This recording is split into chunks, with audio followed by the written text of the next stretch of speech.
Nous savons qu'aujourd'hui, pendant que nous parlons, des négociations ont lieu à Oman. D'un côté, ils discutent des discussions, et quelque chose de nouveau s'est produit cette fois-ci. Jared Kushner a rejoint l'équipe de Trump. Nous nous réveillons toujours dans la même situation, comme cela s'est produit dans le cas de l'Ukraine. D'un autre côté, les médias israéliens affirment que cela pourrait être un piège. Un nouveau piège destiné à convaincre d'une manière ou d'une autre les Iraniens que les États-Unis ou Donald Trump cherchent à négocier avec eux pour ensuite attaquer l'Iran. Quelle est votre perception? Quelle est votre opinion sur ce qui se passe en ce moment? Eh bien, je pense... Well, I think Donald Trump does not know what he wants and what he's. Donald Trump ne sait pas ce qu'il veut, ni pourquoi il fait ce qu'il fait. Il n'existe aucun processus politique à Washington, aucune stratégie élaborée. Il s'est entouré de flatteurs. Il n'est même pas clair pour moi que l'armée, qui a pourtant l'habitude de dire la vérité au pouvoir, le fasse encore. Il s'est donc engagé à envoyer une armada dirigée contre l'Iran, et je ne pense pas que cette armada puisse servir à quoi que ce soit, d'une manière ou d'une autre. Eh bien, revenons en arrière. Quels sont les objectifs déclarés? L'un d'eux consiste en réalité à rétablir le JCPOA, à conclure un accord sur les questions nucléaires. Or, il y en avait un, et il l'a déchiré. Je ne vois pas pourquoi quelqu'un en Iran croirait que s'il signait un autre JCPOA, il tiendrait parole. Il change d'avis et de discours avec une fréquence peu commune. La deuxième considération.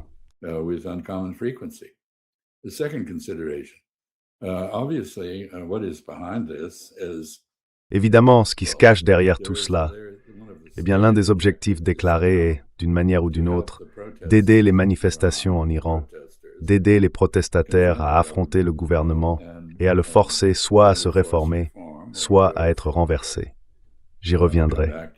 Il n'existe aucun moyen pour une force militaire d'y parvenir autrement qu'en faisant davantage de la même chose. Que signifie davantage de la même chose? Cela signifie rendre la vie des Iraniens si misérable qu'ils estiment n'avoir d'autre choix que de changer de régime, soit par la réforme, soit par le renversement. Mais le bilan à cet égard est très clair. Si vous affrontez les Iraniens de cette manière, ils se rassemblent derrière leur pays. Vous avez mentionné Graham Fuller, c'était un Américain très patriote, c'était un dissident. Il ne croyait pas en ce que le gouvernement américain fait aujourd'hui. Lenny sur le bord d'y étrange.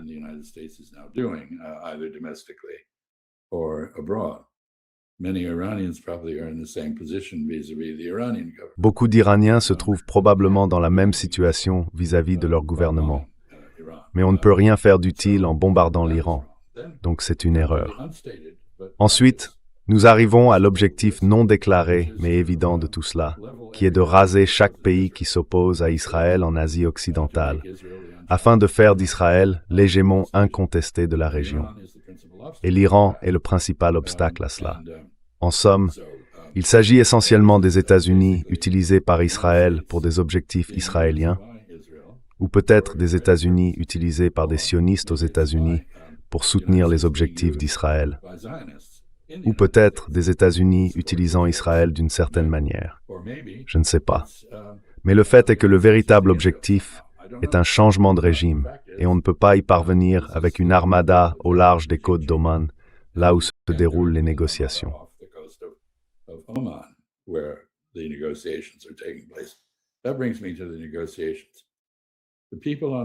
Cela m'amène aux négociations. Les personnes du côté américain de ces négociations, Witkoff, Kushner et ainsi de suite, ont un bilan irréprochable d'échec. Ils n'ont rien accompli dans aucune des négociations auxquelles ils ont participé. Il n'y a pas de cessez-le-feu à Gaza. Il n'y a pas de retrait israélien. Il n'y a pas de désarmement du Hamas. Il n'y a pas de gouvernement à Gaza. L'idée d'un projet immobilier à Gaza, proposé par Jared Kushner, est absurde. Cela n'arrivera jamais. La force internationale censée être présente à Gaza était une fiction. Personne ne veut rejoindre une force destinée à empêcher l'autodétermination palestinienne. La guerre en Ukraine, même équipe, même résultat. Si c'était du baseball, je dirais qu'ils ont une moyenne de 0. Ils n'ont aucune réalisation d'importance. At all of any consequence.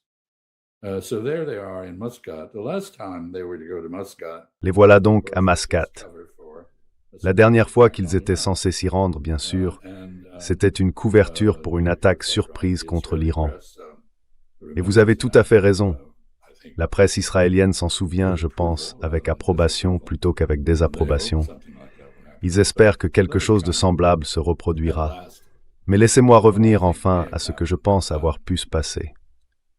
Il y a eu un accord à Mar-a-Lago entre le Premier ministre Netanyahou et le président Trump sur un certain nombre de points.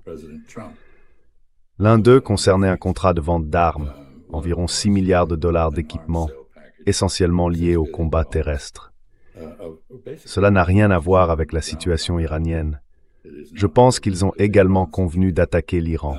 Et puis, attendez une minute. Netanyahou est probablement rentré chez lui et a parlé à ses militaires qui sont des gens intelligents, et ils ont dit, si nous faisons cela, nous allons en payer un prix terrible.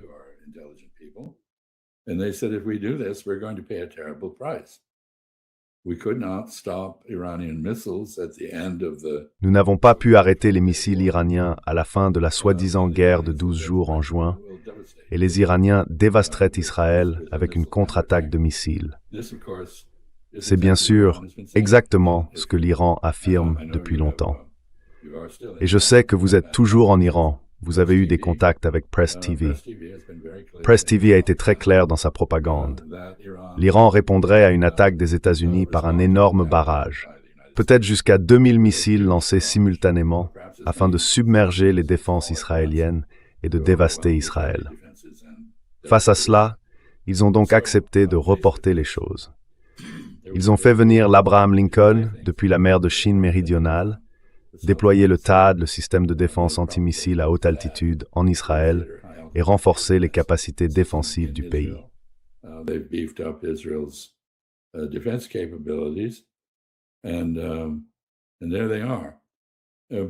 Et les voilà. Mais ils n'ont pas modifié l'équation fondamentale. Donc je soupçonne, pour revenir au sujet, que Donald Trump s'est mis dans une impasse. Il n'y a pour lui aucune issue évidente. Il a menacé d'attaquer l'Iran, et s'il le fait, les conséquences seront désastreuses pour lui et pour les Israéliens, qu'il sert en réalité par ce déploiement et ces menaces. Alors, comment tout cela se termine-t-il? Je n'en sais rien. J'espère que quelque chose sortira de la réunion à Mascate. Mais je dois dire que la partie américaine formule des exigences absolument irréalisables. L'Iran ne va pas réduire à zéro l'enrichissement de l'uranium. L'Iran ne va pas démanteler sa force de missiles et se rendre sans défense face à Israël.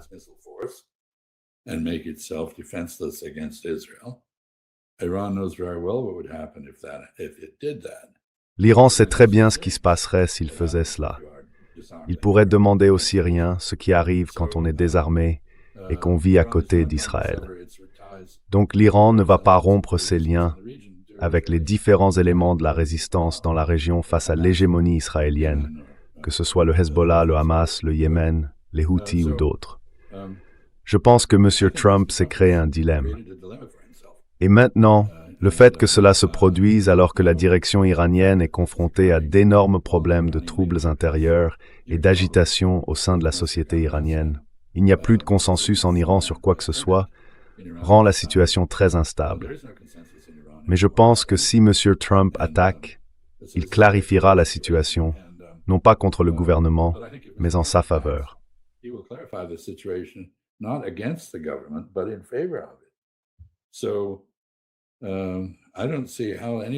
Je ne vois pas en quoi tout cela a du sens, et je suis simplement perplexe. Comment sortons-nous de cette situation? Quelle est la conséquence de ce qui s'est déjà passé en Iran, autour de l'Iran, avec Israël, entre les États-Unis et Israël? Et bien sûr, il y a les pays arabes du Golfe qui se sont pour la plupart rangés du côté de l'Iran. N'attaquez pas l'Iran, ont-ils conseillé. N'utilisez pas notre espace aérien. N'utilisez aucune base sur notre territoire pour attaquer l'Iran. Le résultat net de tout cela est donc d'accentuer encore la fracture entre les États-Unis et leurs partenaires arabes du Golfe. Je ne pense pas que cela renforce les relations avec Israël, et cela ne semble rien offrir à l'Iran. Alors, où allons-nous? Je n'en sais rien. Désolé pour cette longue digression, mais je suis très déconcerté. Sorry about the long ramble, but I am very perplexed. Yeah. Here is Oui, the same. c'est la même chose ici, monsieur l'ambassadeur, parce que le gouvernement ne sait pas ce qui se passe dans l'esprit de l'administration Trump. Après tout, les militaires et les services de renseignement, quoi qu'ils disent dans les médias nationaux, ne sont pas optimistes quant à la possibilité de discussion avec l'administration Trump. Ils affirment qu'il n'en sortira rien, que ce n'est qu'une perte de temps, une perte d'effort de négocier avec eux. D'un autre côté, on voit que le gouvernement veut laisser la porte ouverte. Il veut parler, il veut négocier. C'est une posture politique de la part du gouvernement, et ce sont des diplomates. C'est ainsi qu'ils communiquent. And these are diplomats. This is the way that they communicate. That's why they have so far they try to convince C'est pourquoi, jusqu'à présent, ils ont essayé de convaincre les gens, surtout ceux qui croient que les États-Unis pourraient attaquer de nouveau, que ce type de négociation ne change rien. Au lieu de discuter avec l'administration Trump, ils affirment qu'il faut être aussi prêt que possible à répondre à toute attaque. L'autre point, monsieur l'ambassadeur, concerne ce que pensent les Américains. Quels sont les principaux objectifs de l'administration Trump, de ces personnes?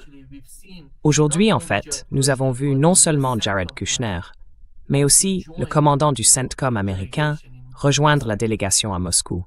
Et il semble que l'une des choses qu'ils demandent soit que l'Iran limite ses exportations de pétrole vers la Chine. is that Iran should limit the export of oil to China. Al Jazeera reported on that. What is that? Al Jazeera en a parlé. Qu'est-ce que c'est?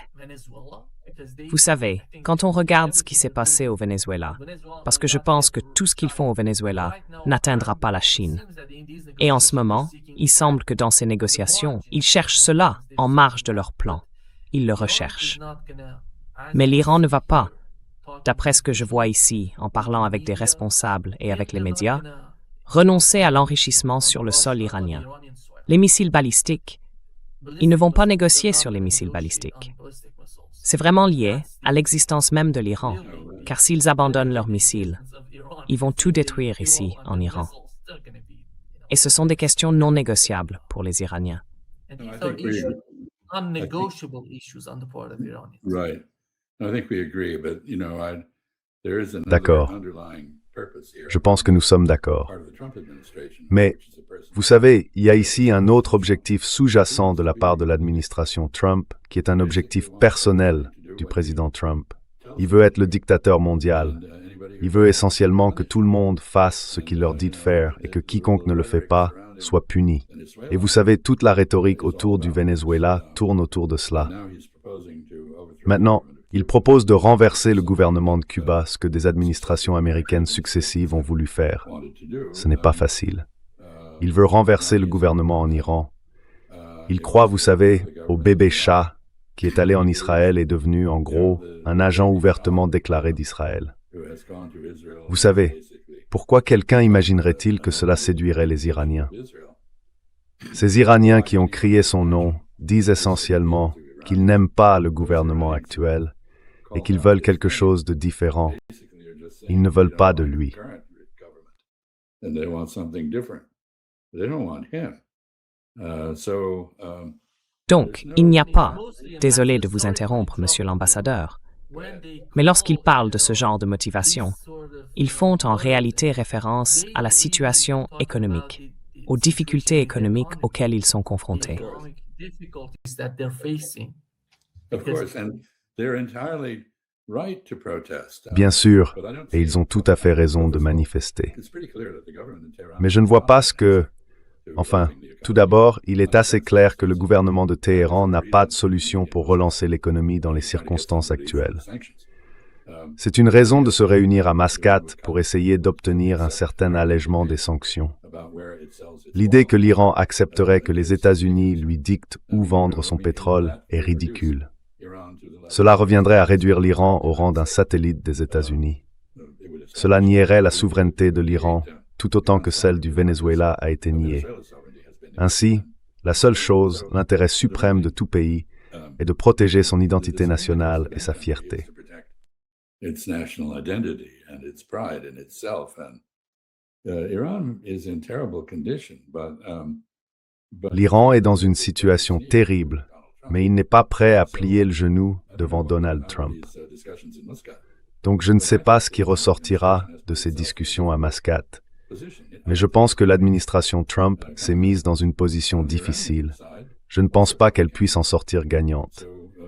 Le camp iranien ne peut probablement pas gagner non plus. Donc Israël ne peut pas gagner. Je pense que c'est une situation perdant-perdant que nous avons créée. Et je ne suis pas particulièrement un partisan du gouvernement iranien, mais j'ai de la compassion pour eux.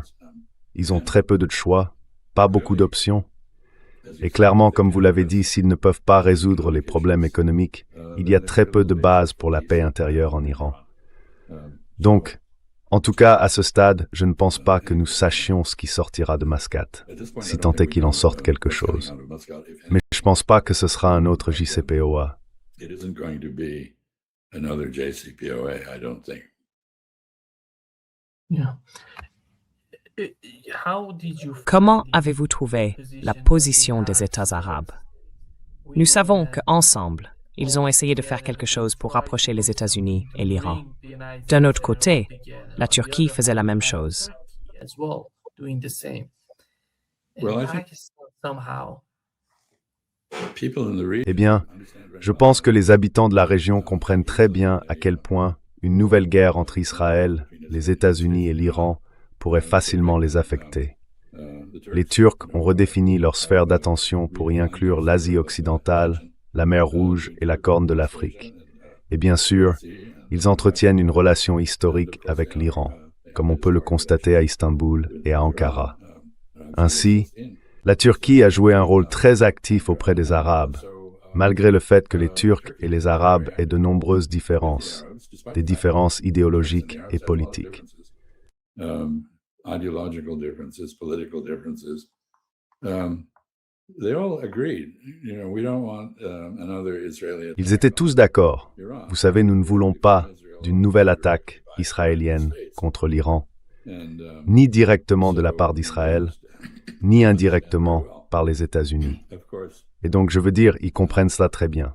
Bien sûr, une partie de la question concerne les menaces iraniennes de leur faire subir des choses qu'ils ne veulent pas voir arriver, détruire leurs installations pétrolières ou bombarder leurs bases ou quelque chose de ce genre. Mais je pense que c'est moins la peur de cela que plus généralement la reconnaissance du fait que, comme l'a dit le ministre des Affaires étrangères d'Oman, Boussaïdi, Israël est la source d'instabilité dans la région et non l'Iran. L'Iran a peut-être été autrefois une source d'instabilité lorsque la révolution était jeune et que les Iraniens voulaient exporter le Wilayat al-Faqih et leur système de gouvernement.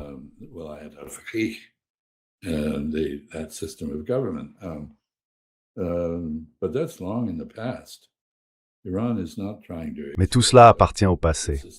L'Iran ne cherche pas aujourd'hui à exporter son système de gouvernement. Et même s'il le faisait, les difficultés internes qu'il connaît rendraient cette tâche très ardue. Je veux dire, qui voudrait être comme l'Iran? L'Iran est misérable. Donc, je suppose que la dernière ironie ici, c'est que le président voulait en réalité une ouverture très différente vers l'Occident et une réconciliation avec les voisins. Il a obtenu cette réconciliation avec les voisins, principalement à cause de la menace que représentent Israël et les États-Unis pour eux. Et je pense que l'on a vu la coalition de l'Iran et de ses voisins arabes de l'autre côté du Golfe Persique essentiellement se rassembler pour dire « ne faisons pas la guerre ».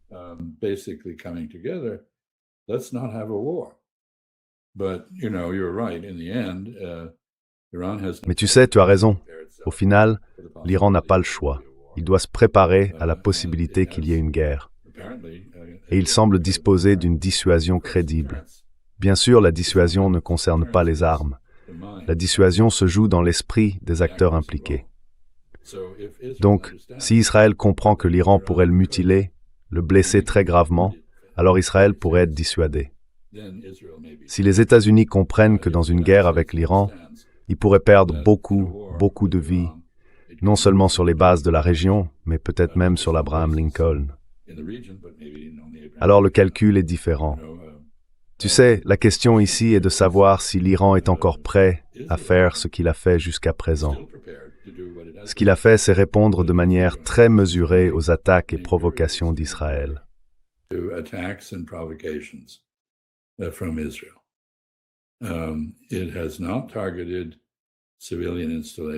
Elle n'a pas visé d'installations civiles en Israël, elle a ciblé des sites militaires et de renseignement.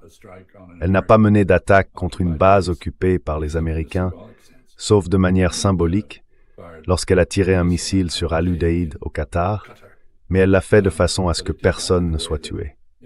Est-elle prête à continuer ainsi? Je pense que la vraie question est de savoir si la patience a atteint ses limites à Téhéran. Et peut-être que oui, car le pays est en proie à des manifestations qui, aussi légitimes soient-elles, ont été habilement exploitées par des forces étrangères. Et maintenant, une armada américaine est stationnée dans la mer d'Arabie ou le golfe d'Oman. Tout cela est donc particulièrement tendu et difficile, et je pense qu'il est très compréhensible que la Turquie et les pays arabes aient tout fait pour éviter une guerre. Tried very hard to prevent a war.